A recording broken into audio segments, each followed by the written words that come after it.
Most beginners think that programming is memorizing syntax, and that's the key reason why most beginners always get stuck, frustrated, and end up quitting programming. Real developers don't just write code, they think like a developer, and that's what most people lack, the way of thinking like a developer.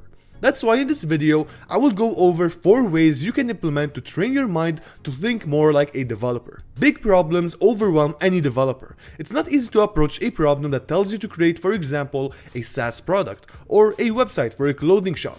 If you jump into a problem head first, you'll feel stuck and unsure where to start since you don't have a plan. What you need to do is break down your problem into smaller steps. For example, you want to build a to-do app. Instead of directly diving into writing code, let's break it down. We need a button to add a new to-do item. We need an interface to display all the items. We also need a delete button, an extra feature, a sort by functionality to sort by recently added. And upon pressing on a to-do item, it will take me to an edit page where I can edit the following information. I know this is a very simple example, but the key takeaway here is how you approach a problem, by breaking it down to smaller steps that you can visualize and be able to implement. Remember, real devs understand that coding comes after the plan, not before.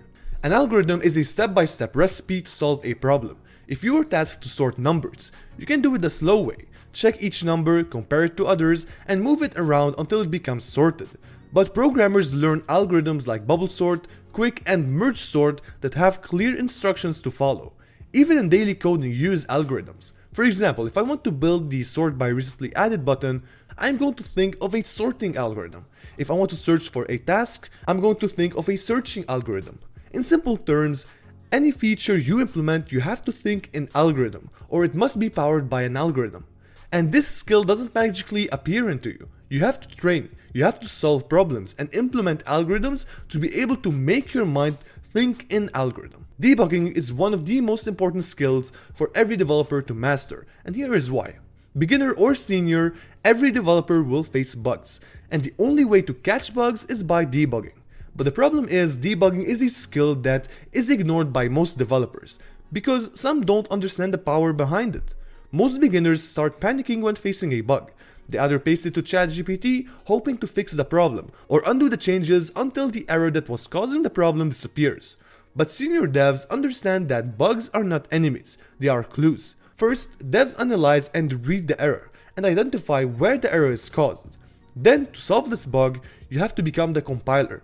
You read the flow of your program, try to solve it in your mind, and check what's breaking your code.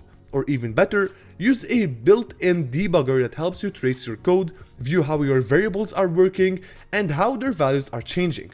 Like this, senior devs are able to catch bugs. So instead of panicking or asking ChatGPT for the solution, read the error, try to debug your code in your mind, trace it, and use a debugger. That's how you'll obtain a debugging mindset. That is the problem in this field. Too much theory, less practice. If you enroll in a computer science major, you'll see how theoretical it is. Nothing is wrong with theory, but practice is the real deal. You don't learn swimming by reading about it. You must go into the waters and train it. Same for coding. Watching tutorials, reading documentation, or listening to someone talking about a certain coding topic won't make you good at coding. Theory is the foundation. Practice is what trains your mind to become a developer. It helps you approach a problem more efficiently. Because if every day you code, you learn by doing, you build a feature, you write an algorithm, you turn a big problem to small steps, and debug, you are basically doing the job of a programmer. And if you repeat all of this, your mind will eventually understand how to think like a developer.